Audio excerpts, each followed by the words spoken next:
নিয়েছি হচ্ছে true এলিমেন্টসের role ওটসটা এরকম টাইপের। আমি সেটাকে ড্রাই রোস্ট করে মিক্সিতে পেস্ট করে পাউডার বানিয়ে নিয়েছি। তারপর ঠান্ডা জলে গুলে নিয়ে একটু মিডিয়াম ফ্লেমে কিন্তু ওটসটাকে রান্না করে নিলাম।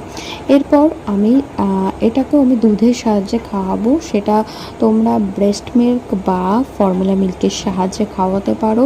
আমি ফর্মুলা মিল্কই এখানে অ্যাড করছি। এরপর ওটসটাকেও ভালো মতো ছাঁকনি দিয়ে কিন্তু ছেঁকে নেব, কারণ ওটসটা রান্না করার সময় গোটা গোটা হয়ে গেছিলো। আর সেটাই এবার ছাঁকনিতে ছেঁকে নিচ্ছি, যাতে কিন্তু স্মুথ পেস্টটা বেরিয়ে যায়, যাতে ওর গলায় না আটকে যায়।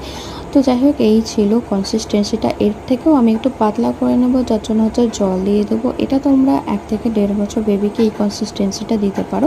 আমি আর একটু জল অ্যাড করবো। তো যদি ভিডিওটা দেখে তোমরা হেল্প পাও, তো আমার চ্যানেলটিকে অবশ্যই সাবস্ক্রাইব করো। এরকম ভিডিও পেতে পাশে থেকো। Thank you.